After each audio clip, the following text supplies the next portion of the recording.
začenjamo tretji krog. To je neka praksa, ki sem jo samo uvedel kot predsednik, ko sem pač postal predsednik.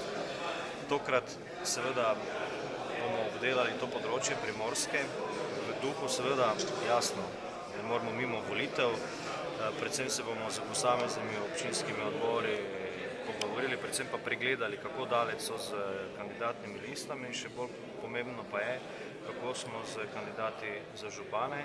Nekaj seveda močnih kandidatov tukaj imamo, nekaj jih še, bom rekel, nagovarjamo. V vsakem primeru pa je ta sestanek namenjen temu, da se čim boljše pripravimo za Slovensko ljudsko stranko, seveda zelo pomembne volitve. V koliko občinah boste imeli svojega kandidata oziroma lahko že izdate kakšno ime? Težko govorim v tem trenutku o številkah. Zagotovo je prvo ime tukaj na Primorskem gospa Olga Franca, ki kandidira za županjo Kopra. Pomembno župansko mesto, še posebej zaradi zgodovine, pa tudi zaradi prihodnosti, pomembno za Slovenijo. Nekaj kandidatov je že znanih, nekaj jih bo pa seveda še v prihodnjih dneh. Zagotovo bodo vsi dosedanji naši župani, uspešni župani poskušali še enkrat z novim mandatom. V teh občinah je namreč odprtih veliko projektov, ki bi jih ti župani pač želeli preprosto dokončati. Pa boste imeli tudi v mestni občini Nova Gorica svojega kandidata ali boste morda podprli katerega drugega? Veliko smo se pogovarjali o Novi Gorici. Zadnja odločitev je ta, da bomo imeli svojega kandidata, ki ga bomo pa predstavili v naslednjih dneh. V stekajočem se mandatu samo en mestni svetnik, najbrž si v prihodnjem obetate kaj več?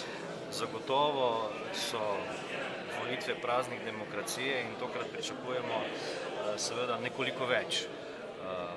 Mogoče podvojiti ta rezultat, veseli bi pa bili seveda še več. Potrebno pa je biti seveda realen. Sicer boste imeli v vseh občinah na Primorskem svoje liste, tudi če ne bo vseh županskih kandidatov?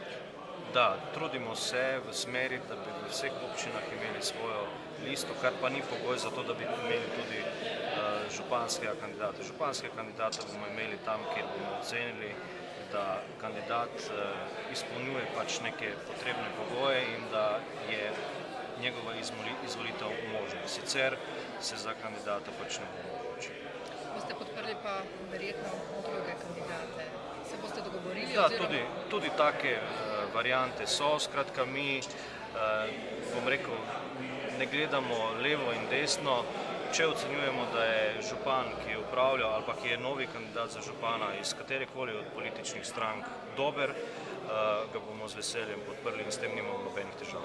Lahko izpostavite še kakšno temo današnjih pogovorov, poleg volitev je kaj posebej izstopajočega? Torej, zagotovo se bomo dotaknili vsaj dveh točk, to je pokojninska reforma, ki menim, da je zagotovo potrebna, seveda pa je zdaj tu se lahko pogovarjamo o detaljih, leto gor ali dol od upokojitve.